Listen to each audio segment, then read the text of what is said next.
Welcome into the CHGO White Sox podcast. On today's episode, we will have a That Guy draft of all-time White Sox players, and we'll be reviewing the movie Benchwarmers here on the CHGO White Sox podcast.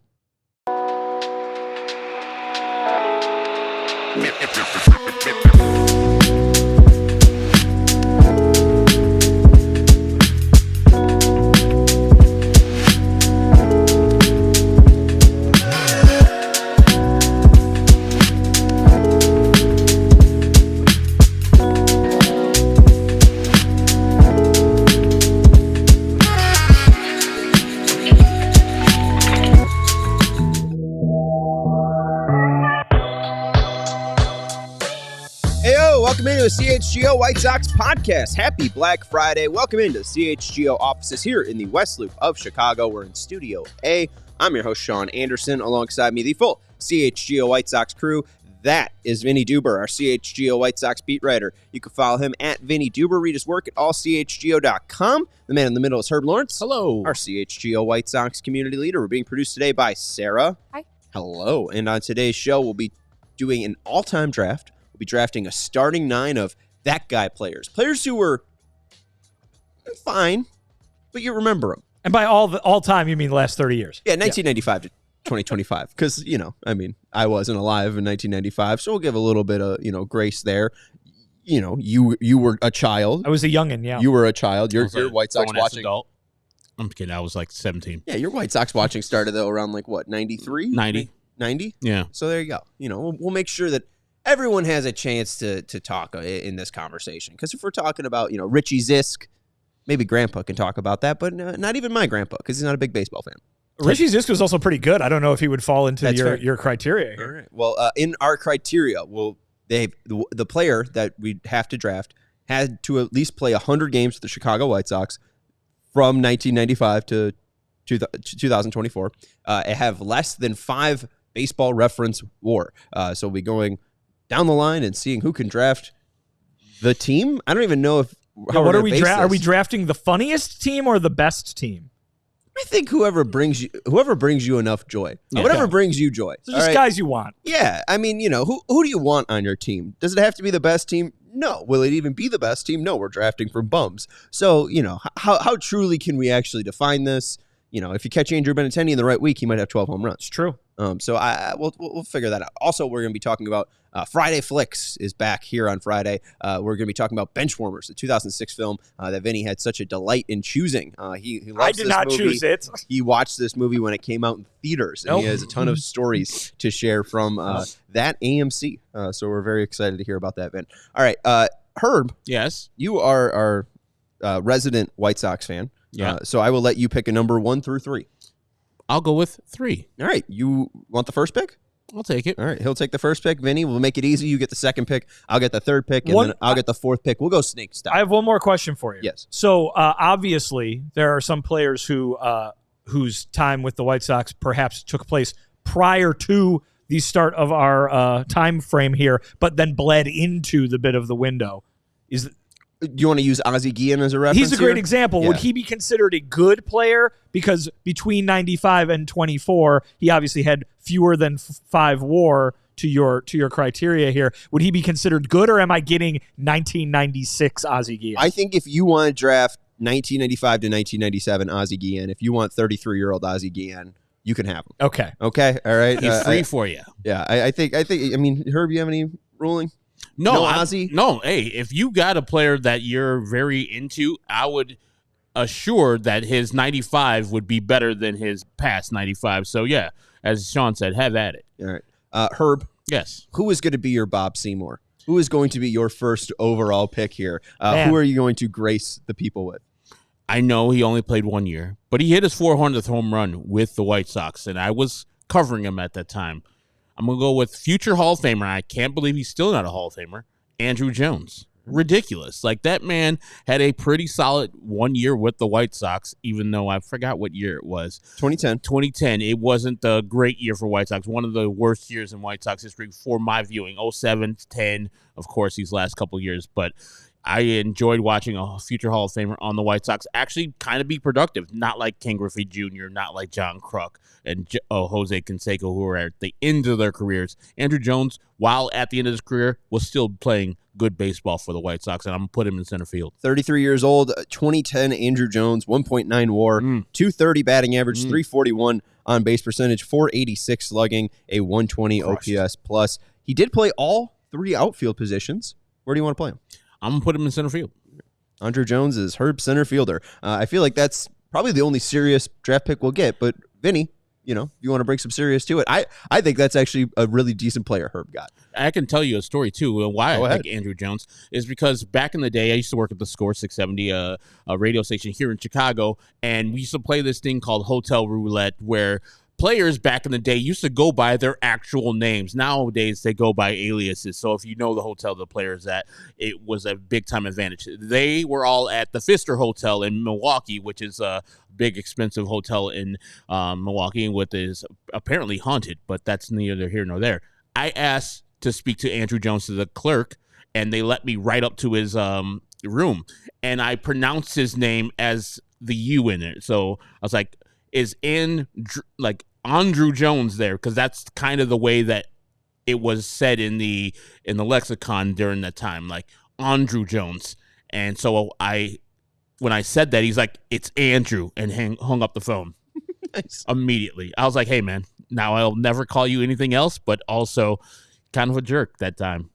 I wish we had White Sox. You just cold calling people's hotel all rooms? All the time. That seems very rude. It was dickish. It was terrible. I honestly wish we had a phone so we could do it right now. Yeah, we could just call up random There's a phone rooms. in your hand. Yeah. No, there's not. My phone's over there. But none of them have, like, you know, they're none of them are in rooms right now. But yeah, during the season, if you know where hotel or players are, more than likely they're going by aliases. But, you know, nowadays, I think if you can find one with their regular names, they'll pick up the phone. If you want to call somebody, you know, pick up the phone. Steve Stone used to go by Dr. Jack Kevorkian. Do you think he still does? Try it out next season. Call an Arizona hotel in spring training and see if Steve Stone's there. Vinny, are you going to be drafting Steve Stone? No. Okay. He pitched before 1995. Very astute. If he hadn't, he would be on my list for sure. But you know, Herb, future Hall of Famer, you keep your future Hall of Famer. Give me an actual Hall of Famer. Yes, with my first pick in a draft, I'm going with a DH, which I think is probably the total opposite of what anybody else would do. Give me Harold Baines. Give me the guy with his number on the wall.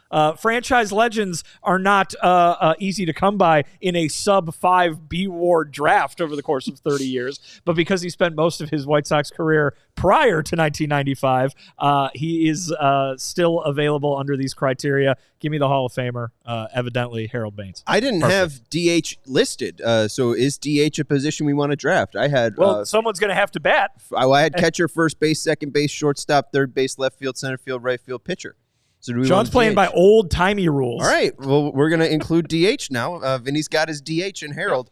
Harold Baines, he will be 37 to 42. That's all right. 2.6 bWAR. He's got that knowledge. 287 batting average, 370 on base, 452 on base percentage or slugging percentage, a 113 OPS plus. A nice pick right there. I'm going to go to the pitching side. I get my first choice in pitchers. There's only 3 pitchers that will be selected. We have 36 to choose from. Again, since 1995, you had to at least start 20 games and less than 5 WAR. I think the obvious pick here is just go with the guy that was the best. 21 starts. You get Eric Fetty for 4.7 bWAR, but not so fast, my friend. Wow. There's a better choice out there. 3.5 WAR in 24 games started, 158 and 1/3 innings, and a 3.35 ERA. It is Ethan Katz's best reworking. Ethan Katz's best, Katz will fix him project. It's Johnny Cueto. All right. Okay, all right. I like it.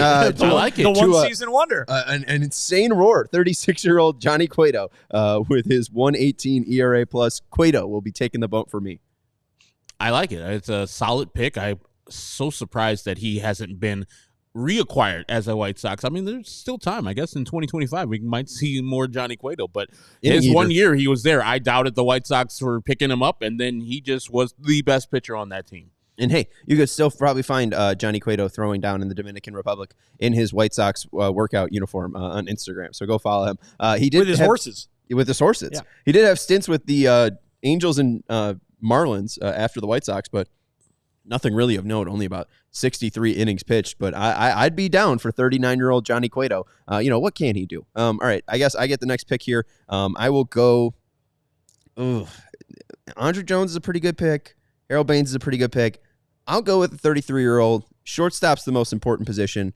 There might be a better choice out there, but I'm going to go with Orlando Cabrera, 33-year-old, 281, 334 on base percentage, 371 slugging, and 84 OPS plus, but he can play defense. 2.6 bWAR for Orlando Cabrera, who will be my shortstop. So I'm going to go with the O-Dog, but he's not the O-Dog. Not the O-Dog. Yeah, not the O-Dog. Yeah. O-Cab. The O-Cat. Yeah. All right, so Vinny, you're up. I'm up. Try to follow that. What's better than one Hall of Famer? Two. Two Hall of Famers. In right field, Tim Raines. Rock Raines. Go ahead and give me two Hall of Famers. Harold Baines, Tim Raines.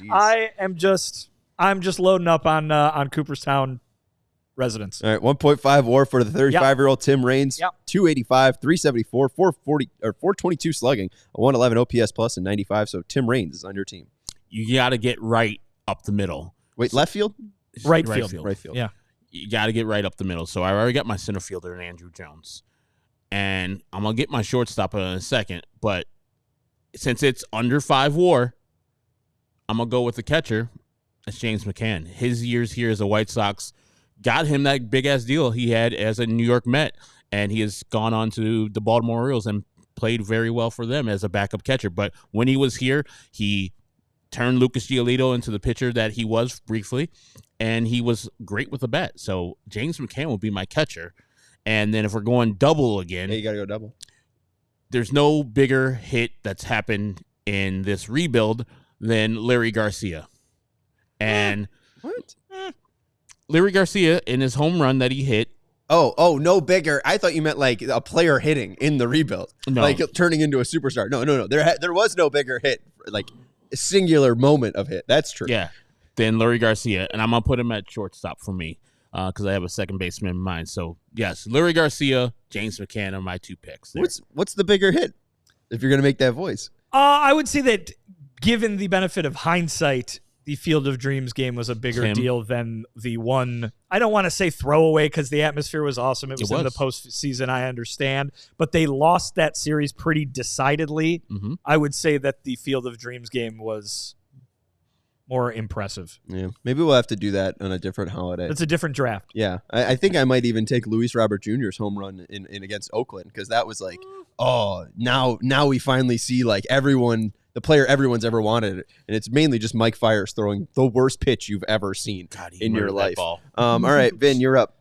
All right, I'm up. I'm gonna go ahead. I'm gonna stay in the outfield, and I am going to take my center fielder, the one dog, Lance Johnson. I'll tell you what, All right, Lance. you're picking a lot of players who just barely clipped in there. Yeah, You're really they're taking just 95 washed before, people. pretty great. They're 95 after, terrible. But you're like, and people look at the names like, man, look at all those players that Vinny Exactly. got. It's about star power. I'm trying to sell tickets to this team. Come on. Hey, Lance Johnson wasn't bad in 1995. Lance Johnson, 31 years of age, 306 batting average, 341 on base percentage, a 425 slugging percentage. Somehow, with a 306 batting average, only a 102 OPS plus. But hey, got a lot of power. That's the 90s for you.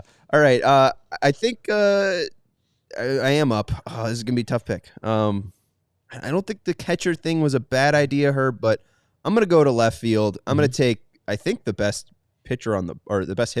Mm-hmm. I'll go with Melky Cabrera. Yeah. Melky Cabrera from 2015 to 2017, with the help of something, hit 287, 331, and 427 for a 108 OPS plus. My left fielder is Melky Cabrera, the Milkman. The Milkman.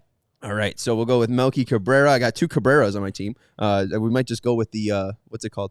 The Garcias at this point. If I could find more, Dos more Cabreras. Yes, exactly. C. All right. I'll go with my DH. His 114 OPS plus, his 230 batting average, is 291 on base percentage, but 500 slugging. It's not Jake Eater. It's Jake Berger with 1.7 bWAR. I'll take the pop that Jake Berger will give me at DH. So I'll take Jake Berger, and we'll take a break here on the CHGO White Sox podcast. More to come. Vinny will take his next shot in our That Guy draft, and we will wrap this up and then talk about Benchwarmers. Vinny, let's take a break here on the CHGO White Sox podcast. I'll tell you this. We are sponsored by the Chicago Sports Network. It is the new home of the Blackhawks, Bulls, and White Sox and all their games. CHSN will broadcast more than 300 live games per year across the Blackhawks, the Bulls, and the White Sox, and it will feature a full lineup of original Chicago-focused sports content. They're also Chicago-based, Chicago-built, and Chicago to the core, and they're bringing it to every corner of Chicago across our 77 neighborhoods and beyond. At CHSN, Chicago comes first. Visit chsn.com for more info on how to watch the Bulls, how to watch the Blackhawks, how to watch the White Sox all season long.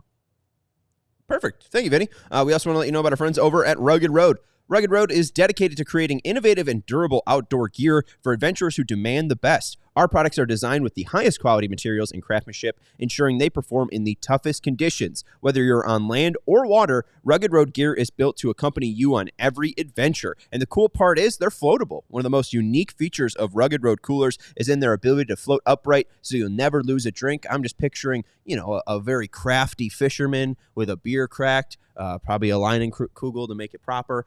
He's got his floatable Rugged Road cooler right next to him. He's got some ice filled up there. He's catching fish. He's just putting in the cooler, right? Beer comes out, fish goes in. Fish goes in. And now you're feeding yourself and you're a little bit tipsy. They're lightweight design. So, once you get it full of fish, it will still be light to carry. Unlike other heavy-duty coolers, Rugged Road coolers are incredibly light, making them easy to transport on any trip without compromising performance. They're also durable and dependable. They're crafted to handle the toughest environments. Their coolers are built to last, ensuring they can keep up with any adventure. The coolers are guaranteed to keep their contents cool for up to 7 days, but oftentimes much longer than that. So gear up for your next adventure with Rugged Road coolers. They're reliable, durable, and built to be used. Rugged Road is your ultimate outdoor companion. Head to ruggedroad.com. ruggedroadoutdoors.com. That's ruggedroadoutdoors.com and use code CHGO for 10% off. Vinny, you are in the hot seat. You have drafted Lance Johnson as your center fielder, Tim Raines as your right fielder, and Harold Baines as your DH. I have 4 guys, but that's because you're about to take your 4th right now. Well, I'm very excited about the prospect of Harold Baines driving in a lot of runs on this team. And so why not continue with the theme I've created in the outfield of speed, base stealers, guys that can get on base, get into scoring position for Harold Baines. That's why I'm going to left field. Mm-hmm.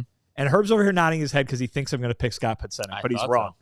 Because I'm going to pick Juan Pierre as my left fielder. Yes. He's going to lead off. He's going to get on base. He's going to steal 2 bases. Harold's going to knock him in. This team is going to score 1 million runs. Wasn't great. 32 to 33-year-old Juan Pierre, a negative 0.6 bWAR from 2010 to 2011, 277 batting average, but a 335 on base percentage and a 322 slugging percentage for a 78 OPS plus. But he also stole 95 bags in those 2 years alone. In 2 years. That's sick.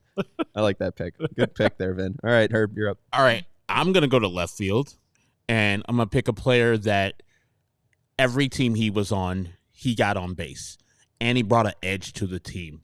His name, Tony Phillips. Damn it. Just a solid baseball player.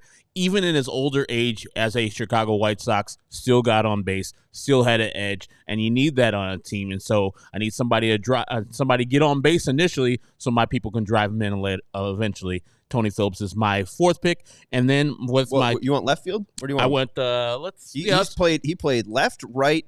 He played third base. He played second base. I think he played shorts. No, he played first base. Yeah, he was everywhere. So I will just keep him available. I'll put him in right field for me.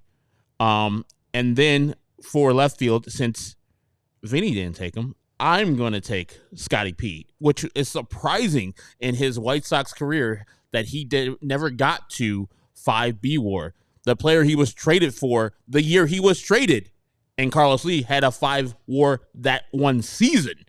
And so I will say, if we're going to be trying to drive in runs, I got Tony Phillips at the top of my lineup, Scott Podsednik at the second in my lineup, and then we're just going to be cruising with runs, both stolen bases and people being on base. All right, and that's your left fielder. That is my left fielder.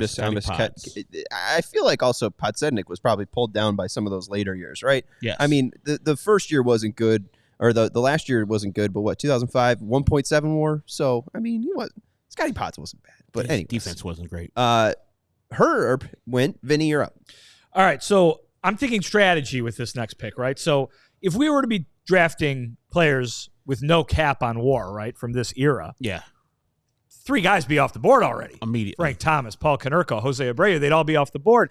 But their longevity and their incredible production means there weren't not a lot of other first basemen to be had. No.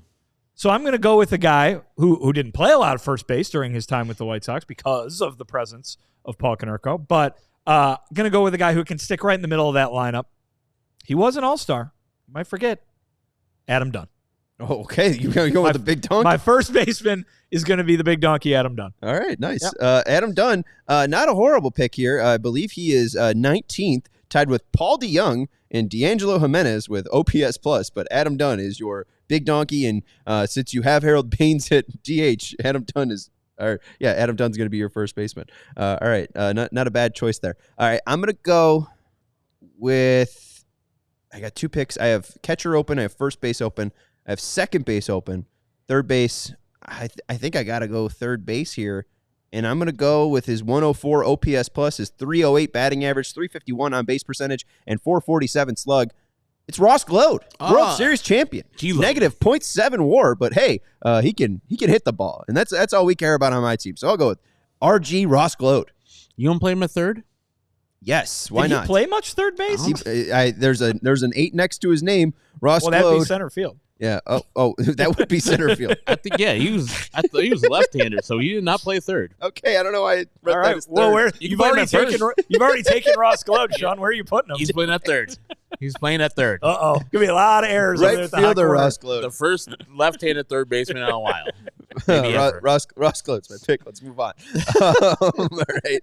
And since we're all cleared up on that, I'll go with the catcher here, and I'll go with Omar Narvaez. And here's the thing: the Nerve Dog. We didn't clear this up. I got Walter Kinvin as my bench coach. So Omar Narvaez, he's going to go to Milwaukee. He's going to learn all that catching and framing stuff. We're going to even have a better Omar Narvaez. So I'll go with the Omar here. So you're getting the current White Sox coaching staff. Yes. Yeah, Okay. I picked it. And you get the old Narvaez catching of hitting too. Right. So we get the boost from Walter. Like, it's you're thinking of Omar Narvaez, the White Sox player. Correct. Right. Yeah, But couldn't catch. I'm thinking of what he can be. Because those are the rules of the draft, right? Yeah, we're going to develop him. All right. So I made my 2 picks: Ross Glode and Omar Narvaez. Herb, you're up. Or no, Vinny, you're up. All right. Let's see. I'm going to go ahead and continue my strategy of bringing name drawing power. I'm going to outsell both of you guys. There's no way I'm losing the attendance battle here. Go ahead and give me up the middle at shortstop. I'm going to take number 13, Ozzie Guillen. And he can manage a little bit if he wants to. Player manager. There we go. You want it? Player manager, Ozzie Guillen. There you go. You're really going to outdraw everybody. I am. I'm getting kind of a Bill Veeck thing going on with a player manager. You got the most popular name in Illinois when it comes to what's it called, cameos. So congratulations, Ozzie Guillen with his negative 2.2 bWAR from 1995 to 1997 is going to hold down shortstop with a 61 OPS+. It's true. Yes, it's damn true. All right, Ozzie Guillen is the last pick. Not getting any ground balls by him though, are they? No, they're not. I'm gonna go to third base. I'm gonna go with my namesake, the milkman, Herbert Perry. Mercy. Is that what Linda was thinking of? Herbert Perry? Yes. Do you think there are babies that were born in the late 90s, early 2000s in Illinois who are named after Herbert Perry? And if you are one of them, please write into CHGO White Sox at gmail.com. I don't mean babies who were also named Herbert, specifically named after Herbert Perry. Well, yes. Well, what's his face? Austin Slater named his kid after Bo Jackson. I mean, indirectly. He was eventually like he was on the Kids Can Play team, but I think his breakout was in 2001, where Herbert Perry had a pretty solid year. And hearts were broken when Herbert Perry didn't come back for the 2002 White Sox. And I need to go to second base now. So let's see. I'm going to go with Jesus Christ. There's such bad players here. That's the whole point. It's really terrible. I'm going to go with the one-year wonder, born on the same day as my fiance, Elvis Andrus. Oh, mercy. king. Is he gonna be your second baseman? Yes. Are you sure you have Larry at I'm playing Larry at short. I'm going to play Why? Elvis at second because Right. Elvis was pretty solid at second. Is 2.4 WAR in the 1 year he played for your Chicago White Sox, 1 year plus. Yeah, man, that's a choice because what's his face sucks. Who, Larry? Larry's not gonna be a good shortstop. That was his best position, actually. Yeah. Was it? Yeah, it was. He was. Yes. He was quite good at shortstop. Larry much better at second base. All right, Vinny, you're up. I am up. I'm going to Just to reset, you need catcher, second base, third base, and pitcher. That is correct. And I'm going to polish off the Keystone combo here. I've got the World Series winning manager at shortstop, right? Yep. I'm going to go ahead and go with the first big leaguer I ever interviewed and the guy who hopes he's the next general manager of the next White Sox World Championship team, second baseman Chris Getz. Oh, mercy. All right. Oof. Turning double plays. Getsy and Ozzy turning double plays. 0.3 bWAR for Chris Getz from 2008 to 2009. 262 batting average, 323 on base, and a 346 slug for a 73 OPS plus for Chris Getz. If anybody out there is like arguing, like, "Oh man, you left all these guys on the board. What? You're screaming for Tyler Saladino? No one is. You really wanted me to Someone's take got Josh Harrison or Danny Mendick? Like, come on." I know Steven didn't want you to take Josh Harrison. He wanted him to go for third base That's true. ever so often. He Stop didn't- revving up the motorcycle. He didn't like that. He didn't like Josh Harrison celebrating doubles. No, he didn't.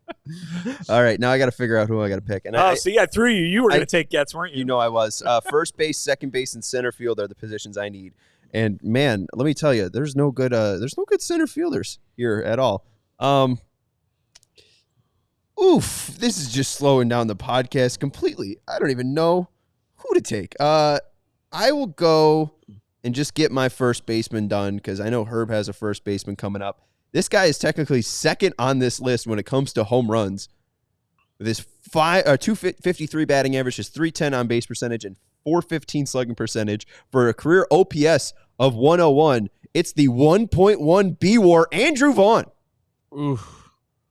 Yeah, those are not that very good numbers. No, they're not. And yet he's played tendered. 4 goddamn years. Now you know why I took Dunn. Yeah, hey, and Dunn had a pretty clean. I mean, it's 106 to 72. Third on this list is Diane Vicieto. I draft him, but I don't think he played either second base or center field. Actually, I'm pretty positive. He never played. If you second put base. Vicieto in center field, that'd be trouble. No, I think I'm going to take Adam Engel as my center fielder. 3.5 defensive WAR, wins. 2017 to 2022. He had 47 stolen bases. 225 batting average, 280 on base percentage. Yikes. 350 slugging and a 72 OPS plus. I'm going to hope it's Arizona Fall League Adam Engel showing up for me. But I'll take Adam Engel to be my center fielder. All right. That leads me over to the hot corner, right? Yeah, who are you drafting? I'm going to go Whose ahead. bones did you find? I'm going to go ahead and take Koner Gillespie Oh, yes. at Play third base because I wanted to take Jake Berger, but you took him off the board very early. So Yes. I'm going to go ahead and go with Koner Gillespie. That's 1 N, 2 L's, remember. Thank you. I'm going to go I got first base, pitcher, and where else? You have first base, DH, and pitcher. All right, so first base. You've really avoided the power. Yeah, so first base, I'm going to go with the guy who caught Burley's perfect game, and Josh Fields. He wasn't good. Well, he didn't catch it. He didn't Yeah, catch he it, was but in he it. caught the last out for Mark Burley. He homered in it, right? He did. Yes, hit yeah. a grand slam. Grand slam. So I'm going to go with Josh Fields, and I'm going to go off the board. I'm not going to go off the board. I'm going to go with the best pitcher available, Eric Fetty. Ridiculous. Why would you pass him up? Ridiculous. Yeah, I guess. Yeah, congrats. You picked Eric Fetty. Yeah, he picked. He would. There was Ivan Nova out there. I mean, there's so many good players out there. Ivan Nova, Clayton Richard, Mike. Hey, Pelfrey. I've That was got a actually pitcher it. to take. You do. I'm going to tell you I'm who mad. it is. All right. You ready? Who is it? Because I'm going to take the only pitcher on this list Gotta be Hector who had, Santiago. with the White Sox, a top 5 Cy Young finish. My pitcher is Dallas Keuchel. Oh, ew. Why are you ewing? I'm about Top to say. 5 Cy Young Dallas finish. Keuchel sucks. He was pretty good. 2020, man. 1 WAR just behind Kip Wells, Cal Eldridge, Chris Flexen, and Jonathan Cannon. Yeah, all How the rest. all Chris the rest- Flexen is more value. Oddly high on that list, by the way. For a guy that is 3-15 in his White Sox career, very surprising that he's a 1.6 WAR. But yeah, Dallas Keuchel 1 WAR from 2020 to 2022, a 4.79 ERA. Yuck. All right, I hope I took enough lefties for this. We got to take a break, and we will finish up this draft. After the break, we got to let you know about our friends over at Saturday Neon. Started by two college friends, Saturday Neon makes officially licensed college logo LED neon signs perfect for your home, office, dorm room, fan cave, or bar. Check out their new essential collection featuring almost 50 of the biggest schools across the country and counting for only $75. No better way to represent your favorite Big Ten team. Unlike traditional neon, these LED signs won't break or shatter, but still give you that classic uniform glow that you know and love. LEDs last up to 100,000 hours, so you'll be enjoying your sign for years to come. Super easy to install using the provided hardware with 3M command strips, low voltage. They don't get hot, and they're always safe to the touch. The perfect gift for this upcoming holiday season. CHGO has used Saturday Neon to get our studio signs, and they look great. Use the code CHGO for 10% off your order at SaturdayNeon.com. Thank you, Herb. And with Black Friday sales events going on all month long at Ray Chevrolet, you could score doorbuster deals on your next vehicle without the door-busting stress. It is Black Friday, but, you know. Hi. I mean, hey, it's Black Friday. I mean, it's probably not going to be stressful because Ray, they have a price promise. You know all the numbers that we're talking about now or numbers you see online will be the numbers you see in store when you go in and check them out. Head in today to shop their huge selection of new Chevy models with special Black Friday prices. Right now, take up to $3,225, up to $13,000 off MSRP on most new Chevy models, or shop over 125 vehicles priced under $20,000. As one of the top selling Chevy dealers in the Midwest, you'll always be able to shop one of Chicagoland's largest Chevy inventories. So visit our partner this November at their location on Route 12 in Fox Lake or at raychevrolet.com. And again, if you've heard of Ray Chevrolet, you've heard of their raised price promise. They're guaranteed to make your next vehicle more affordable than ever with no price changing, no add-ons, and no hidden fees ever. So shop the Black Friday sales event all month long over at Ray Chevrolet. Again, over on Route 12 in Fox Lake or at raychevrolet.com. They've been serving the community since 1963. Together, let's drive. I am a little flustered because I'm trying to find a second baseman, and now it says that StatHead is down, and I don't know who to draft. Here you go. I'll give you a list of options, Sean. Okay, appreciate it. Do you want Tyler Saladino? Maybe. Do you want Josh Harrison? Do you want Willie Harris? He played second? Do you want Danny Mendick? No. Do you want D'Angelo Jimenez? How about Is that it? There are other positions that maybe could. Do you want Brent Morrell? Do you want Paul DeYoung? There's one more. Oh, wait. Do you want Royce Clayton? Wait, no, that was my issue, actually. I wrote down Paul DeYoung for my third base, and I didn't actually select him. So I'm gonna go Paul DeYoung. Paul DeYoung. Thank so you who's playing second? Paul DeYoung's playing third. Is it my turn to still pick second then, too? You never took Paul DeYoung. Okay, I got it. Okay, so I never took Paul DeYoung. So I never had a third baseman. So I had third and second open. Sure. This is your last pick. So I'll go Paul DeYoung at third base. Okay. And then at second base, I'll go. You could have Brett Lowry. You could have Brett Lowry, yeah. Oh, this is bad. I guess I'll go Saladino with the mustache. Hey.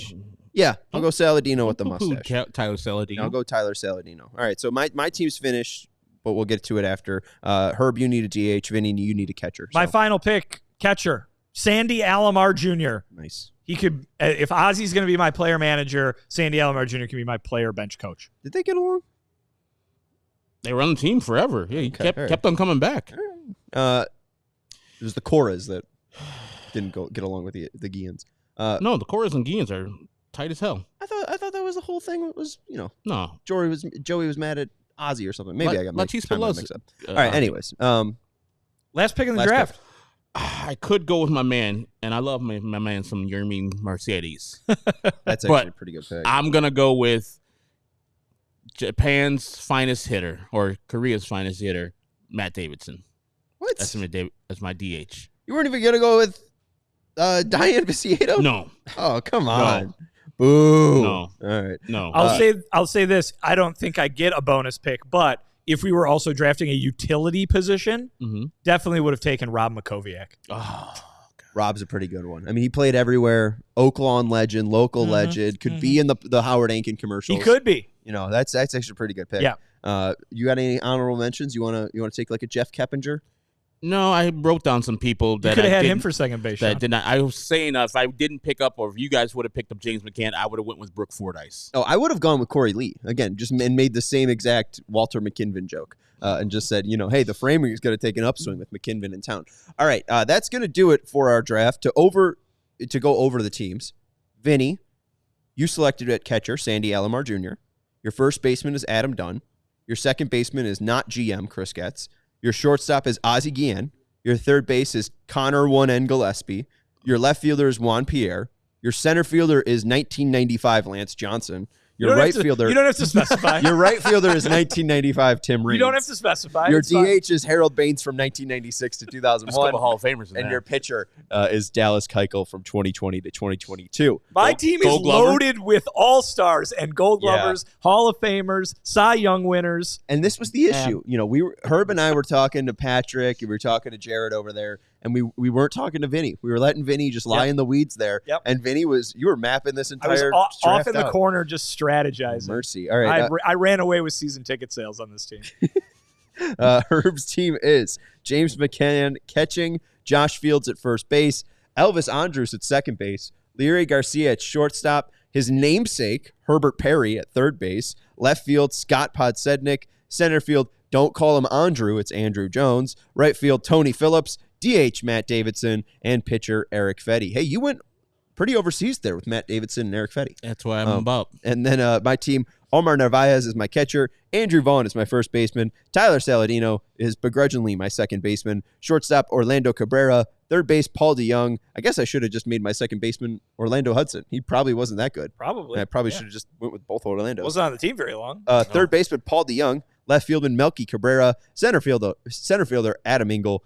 Right fielder, Ross Glode. DH, Jake Berger. And pitcher, Johnny Cueto. I feel like I should have gone a little bit deeper into the 90s, but Vinny also took them all. So there you go. Let's get into our review of Friday Flicks for our third installment of Friday Flicks after watching Mr. 3000 with Bertie Mac, after watching 8 Men Out, the story of the 1919 Black Sox. We pick up in 2006 with Benchwarmers. Vinny, did you like this movie? I hated this movie. This is one of the worst movies I've ever watched, hands down. As I was explaining before the show started, when it comes to movies, I generally I don't just watch anything. Yeah. I generally pick movies I know I'm going to like or have high hopes for at the very least. So when I say this is one of the worst movies I've watched, it means I haven't watched a lot of bad movies. But this was just terrible. It was poorly written. It was poorly acted. The jokes were very not funny. And it was full of a bunch of actors who are either unlikable or not actors. There are a bunch of people in this movie who aren't even actors. Sean Salisbury doesn't act? Just not an actor. I couldn't tell. And we can get into this more later, but the main takeaway was this movie thought it was an anti-bullying movie, but it just ended up bullying most of the characters in the movie, which made me think this movie is just mean, in addition to being of poor quality. That's great. It isn't a bad movie, as Vinny said. I mean, I think, he wouldn't watch it on his own. And maybe I wouldn't have watched it on my own back in the day, but I was dumb back in the day when this movie did come out. And I don't think I saw it in the theaters, but when I did see it, I was like, ugh, this is not my type of humor. I get it. If you're out there and you're like, Benchwarmers is one of the best baseball movies ever. I'm like, your taste is terrible, but it is your taste, not my taste. But as Vinny said, these actors, if you are leading off, you say, hey, man, hey, Hollywood executive, we're going to do this baseball movie. It's about bullying and these nerds overcoming that. You know who we're going to have? Rob Schneider to lead the movie. And everybody's like, no, absolutely not. Rob Schneider sucks. Even if it was that one where he was a former what was it, The Ugly Dude? I forgot what it was. It was a movie where he was a criminal that turned into this pretty girl. The hot chick. The hot chick. Yes. Yeah. Ugh, that movie sucked. Like, and this is sans the Rob Schneider post all that stuff. The actual person, the actor sucks. And David Spade was my favorite part of this movie. Craig Kilborn playing Craig Kilborn as the coach of the antagonist team was good. But there's a lot of cameos in here. The Carlos guy who says, I am 12, good.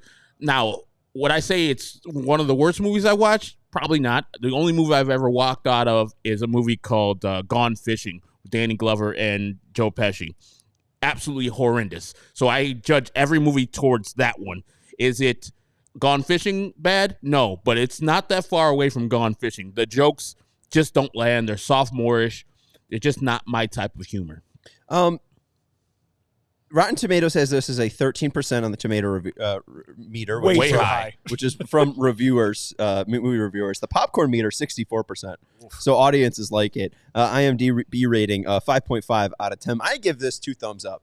And mainly that's because, 9-year-old Sean Anderson watched this movie on DVD. I own this on DVD, but of course didn't have it, so I had to legally watch it somehow. And then I watched this in 1.5 speed. My favorite part about it was that it got over really quickly and ended very, very fast. But no, I mean this has great jokes. Where? I'm scratching my brain. It's huge when John Heder gets. That was actually the only one I wrote down. That's the only thing. I didn't know his real name. His name is Napoleon Dynamite. He acted like Napoleon Dynamite in that movie. I disagree. Oh, disagree. Napoleon Dynamite is amazing, especially compared to this. I mean, no, the movie was, but that guy, the actor, John Heder, it was just Napoleon Dynamite in this movie. I disagree. To me, I just looked at him and was like, "You're the same guy." This guy is a newspaper delivering dork. Napoleon Dynamite is a dancing god. This movie made Mr. 3000 look like Field of Dreams. Oh yeah. Oh yes, 100%. Well, let's talk about maybe the actual baseball in this movie. In the first 3 games, Rob Schneider has 35 home runs. So I'm going to go ahead and guess that this was. I didn't look this up at all. This is totally my speculation. I'm going to go ahead and guess this was Rob Schneider's doing. It's like, Happy Madison. He's like, hey, I want to make a movie where I can play baseball because I'm kind of okay at it. Yeah. Right? Because that's him pitching and stuff, right? Yeah. And him swinging. And obviously he's not hitting a home run every time in real life. But like I'm guessing that's him.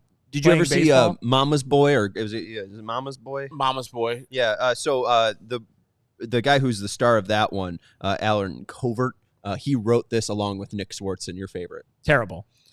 So maybe that guy might have been the worst. That guy might have been the worst character in the whole movie. Nick Swartzen. Howie? Yeah. Oh no, Howie's great. Horrible. Howie's eating sunscreen in the dugout. Just gross, man. What do you have? Agoraphobia? Yeah. Well, yeah, he had agoraphobia, but it was movie agoraphobia. Yeah, so, where he can go outside. Isn't agoraphobia where you're afraid of other people? Why was he afraid of the sun? That's a different phobia. I don't know. Right? I guess he's just got a lot of phobias, you know? Okay. You never know. I mean, the best part of that film, in my opinion, is when Tim Meadows and Howie are at Pizza Hut, after the A lot of product climaxes. placement for Pizza Hut, by the way. I love it. It's 2006, baby. And Tim Meadows is like, how's the sun? And Howie, kind of seems to be getting over it. And then he asks, how's the moon treating you? And he says, not good. And then sprays sunscreen. I mean, it's classic. Yeah. Do you not find humor in this? No. And that's the thing. Like, Adam Sandler is the overarching boss of this. He's the producer with the Happy Gilmore production to it. I can see him getting this script and it's like, I ain't doing this crap. This is trash. Let me get Spade. Let me get Schneider. Let me get Swartzen and them to do this garbage movie. I'll make money because it'll sell in the box office, but also my name won't be attached to this trash. What bad movie have you seen Adam Sandler do that's kind of the same type of shtick? None, because Adam Sandler knows how to carry a movie, and he's an actual decent actor. Are you saying pre-2006? Jack and Jill? Yeah, I was comes about to to mind? thank you. Yeah. Thank you. I was literally about to bring up Jack and Jill. What is Jack and Jill? Hubie Halloween? No, that is a great movie. That's not true. Do not. That is one of my favorite Halloween movies. Hubie. You guys are just making up things. I was going to sit Hubie back here and Halloween's be quiet, but then no. That's a great movie. I mean, Aren't there a bunch of like Halloween. Netflix only also- ones that he made that are terrible? Isn't there one where he's like Grown-Ups friends with 2 and elves or Grown-Ups something 3. like that? Yeah, those are just movies he's just trying to make money. Grown Ups They don't 2 make and money. 3. Hello. They wouldn't. Benchwarmers. The budget was $33 million. And it made what? $33 Think million. about that. It made 65. It was a hit. Box office. hit. There was a second one Why? because they made It was ton. straight to DVD. Yeah. I guarantee it was straight to DVD. Benchwarmers 2 direct-to-video Breaking Balls. Yeah. Was released January 28th. And no actor that you've known of ever in that movie. Well, now I Except gotta for, look it up. Old ass actors Well- that were like Dom Herrera was probably in it. or No, something John like Lovitz is in it. that. Oh, he's back. Yeah, John Lovitz is in it as Mel Carmichael. The redoing his erstwhile role. billionaire. Yep, and Chris Klein is in it. Yeah, I don't know who that is. Chris Klein's the guy, Stifler's friend in I forgot his name in the American Pie series. I couldn't name a single person in this, so you're right about Benchwarmers 2 breaking balls. Anything else you gleaned from this? I mean, I thought it was a really great social commentary. Well, like I said, I think they went into it with their hearts probably in the right places, right? The idea that they're sticking up for the kids who are being bullied, and they were bullied, and then there's the twist where Rob Schneider was a bully, and he goes and apologizes to the person that he bullied. That's all very nice, and your heart's in the right place. But then all the jokes are so much like making fun of all those people who are being bullied in the movie. Like the whole thing, there's the little person that he bullied when they were kids, whose life has very obviously been ruined by his bullying. But then everything that character does is played off as a joke when you're supposed to be sympathetic for his life being destroyed because he was bullied. Why are they being mean to him? And I don't know. Why is the movie being mean to him? Every other joke in this movie is a gay joke. That's what I'm saying. They're bullying every everyone. List of gay joke you could ever write. It was uncomfortable, and I think they're bullying half the characters in the movie. They were even bullying the characters who weren't supposed to be sympathetic. They were just bullying everyone in this movie. Everyone got made fun of. Yes. Yeah, gratuitous use of the R word. I was like, ooh, that's rough. I know we used to use it back in the 90s, early 2000s, but I was like, man, what were we talking about? Bullying here? And then we're using that word just freely? Yeah, and like you were saying, Sean Salisbury's character, he was supposed to be this ultra manly man, and when they're ding-dong ditching him, and he comes out with a guy, he's like, does he have a pool? It's like, no. He's secretly gay. That's funny. What? Is it? Really? Come on now. Benchwarmers wasn't that great. And it was very sophomorish humor that you had to be a child to enjoy. And now as the eyes of an adult, I'm like, this was dumb back then. It's really dumb now. And one of the main characters of the movie, I think David Spade is just supposed to be kind of mean and a weird guy. So it's all right, he's got a goofy personality kind of thing. But John Heater, Napoleon Dynamite, whatever his name is, he has illnesses and issues that he's going through, right? And it's all just played off as a joke. What's his illness though? He wears a helmet everywhere he goes, and he's supposed to be someone he rides with a bike. I thought that was just because he's overly protective. I don't know. I just feel like they didn't really even flesh out John Heater. He's just kind of, just weird, I guess, is the overarching thing that they say about him. I thought they were very mean to everyone in the movie. Except true. Rob Schneider. Yeah, except Rob Schneider, who sucks. Just absolutely is horrible in this. Him and his wife, that whole plot about trying to have a baby. Yeah.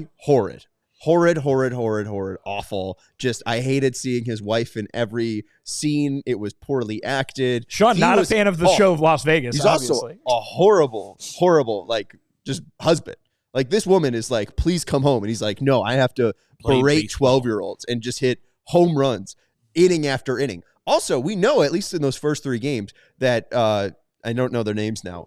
David Spade and John Heater don't get on base. Correct. No. So there's no way that any of these games are 17-0. Correct. Because at some point, just logically, you have to run into 3 outs. Correct. So first inning, Rob Schneider can hit a home run. Correct. Second one, maybe he gets 2 home runs because he gets 2 at-bats. But you could very easily do the math and figure out exactly what the score of the game was. Yeah, I don't want to do that. So he's also Shohei Ohtani, by the way. Well, he's playing 12-year-olds. Well, but even still. He's 35. But even still, it's not like he's just a 35-year-old guy playing 12-year-olds. He's the best baseball player of all time playing 12-year-olds. He's blazing in fastballs that are knocking people over.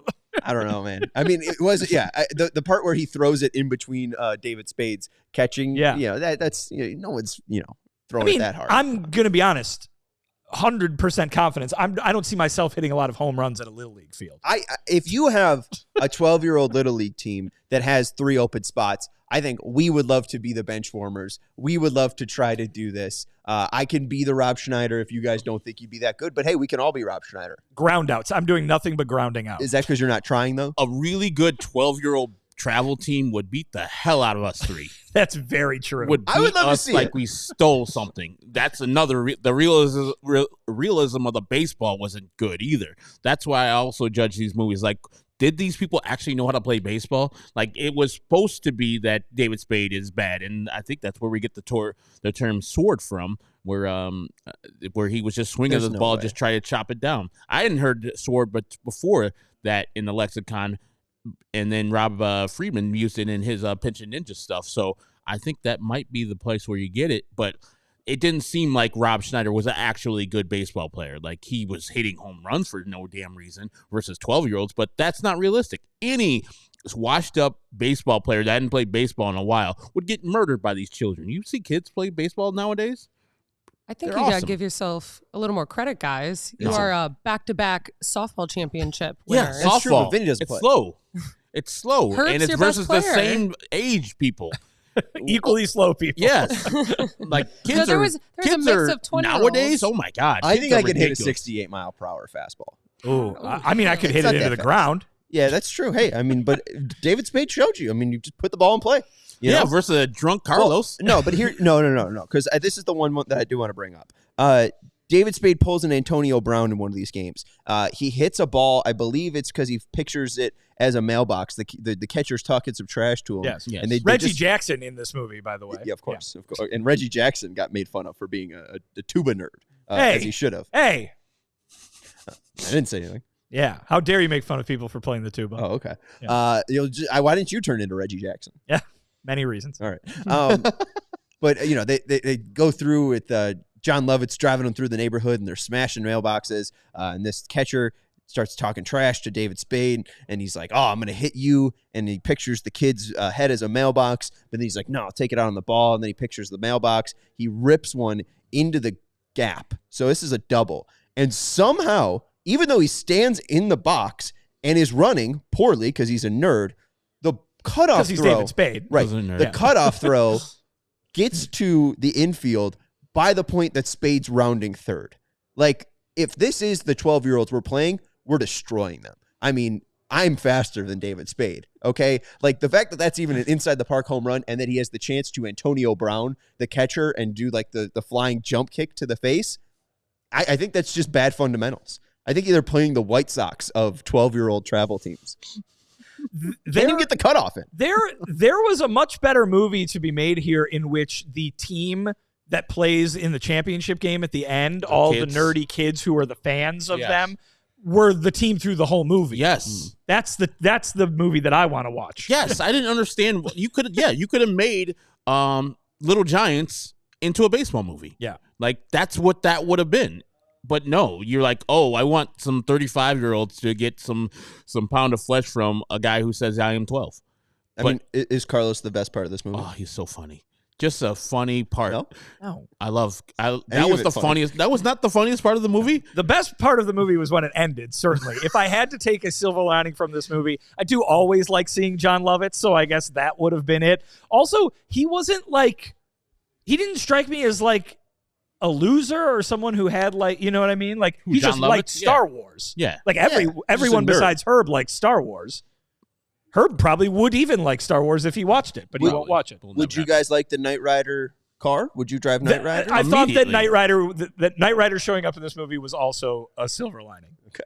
That in the Batmobile, or did you not get as much joy? It was funny that he also had the Batmobile. Sure. Yeah. Okay. All right. I think that's I thought about- he should have stuck with Knight Rider, and Kit could have said some funny things throughout the rest of the movie. You want more This kids. is the Yeah. first of our movies that I've watched, and I'm like, oh God, I don't want to watch any more movies. I mean, that's pretty much. I mean, that's baseball movies, though. I mean, they're either going to be good or they're going to be horrible. They either hit the mark or they're bad. I mean, I don't know. Mr. 3000 was pretty Meh. middling. But I still enjoyed watching that movie. I mean, it didn't- was pretty bad. I but did not compared to this, I did not. Enjoy I'd rather watch watching Benchwarmers. Oh, Sean. Well, I think that's No. just because I watched it when I was like 9, so I could still like tap into 9-year-old me. and It's just enjoy this movie. sentimental. Yeah, I mean, Yeah. there's of course. I mean, It's not a good movie. I get joy out of Nick Swartzen, and that's mainly just 9-year-old brain me. I mean, you didn't love his stand-up comedy album in I 2006? Did not. God, you guys have no taste.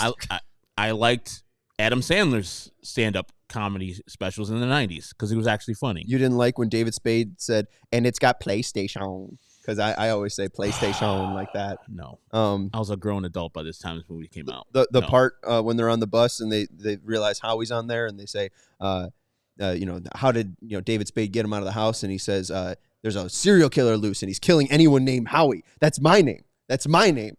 No? Okay. John Lovett saying, Howie, you're a freak. I thought that one was good. I mean, John Lovett saying anything Right. is slightly amusing. And then there was final thing that I had here. The Benchwarmers have no class. They're throwing eggs at people that are just in the box. That's rude. That's brutal. Rob Schneider pulling down the pants of a kid. That's just classless. And also, I mean, David Spade, I mean, he's kicking people. I mean, he's getting violent. I feel people. like children. I feel like you should get ejected for a flying front kick like that. Yeah, the kids are little jerks, but you don't resort to violence. You're a grown man. Come on. John Heater catching the pop fly into his inattentive glove, very Lenine Sosa-like. And then eating the bug that it... Oh, come on. It's gross. See, I mean, Sarah just gave an ugh. I mean, it's nasty, you know. It's. I guess it's too sophomoric for you guys. Yes. I guess also I wrote down Carlos is a great character and the massive Dominican flag he has after that home run. That was a good bit. That's true. Him smoking a heater on the mound and then looking at David Spade and saying, "I'm gonna kill your family." I did like that. Also, Terry Crews, legend. Dan Patrick, legend. Terry Crews's wig might have been the best joke of the movie. Not the rambling explanation they did as to why he was wearing that wig, just the presence of the wig. Why is Dan Patrick wearing a wig? I don't. So you don't recognize that it's Dan Patrick. But the whole point of him being in it is to have him in it. Why Yeah. would you need him to be in a wig? I don't know. It makes zero sense. He's been in a lot of these Sandler movies, by the way. If you watch all these baseball or sports type of movies by Sandler, you'll see Dan Patrick just with some weird-ass role. Do you have a favorite Sandler movie? Why? Probably Spanglish is a really good movie. That's a brilliant movie. Yeah. Yeah. I mean- he's not typical David or Adam Sandler in that movie. He's more dramatic. And also Uncut Gems was good, too. I mean, it's probably Happy Gilmore, right? I mean, that one's pretty good. I liked Big Daddy when I was a kid, but I haven't seen it in forever. And I saw Funny People in theaters, in which he's basically playing a fictionalized version of himself, which I kind of appreciated. But that movie, I seem to remember it being like 4 hours long. Isn't it sad too? It's kind of sad. Yeah, I thought it was like depressing. And Anyway, yours? Clicked is really good. Click is good. Yeah. Oh, yeah. That's a Click really is good one. I'll throw out Mr. Deeds. That one's a classic. I'll also go with Big Daddy. That one was a classic or a favorite of mine. I wasn't really big into Bobby Boucher, Waterboy. Me. Yeah. So Yeah. I'm gonna end that. But Uncut Gems was good. All right, if you want to join our diehard program, hit up allchgo.com/diehard. We got this movie suggested to us by our diehards. And how could you? boy, we love you guys. Pick Thank a better movie next time, Thank you, diehards. Alex, for that. They did suggest Shohei Ohtani's Behind the Dream. So is that next? Well, that's No. on Disney Plus, so I won't have to download some sort of weird streaming app in order to watch it. Did you like Hoopla?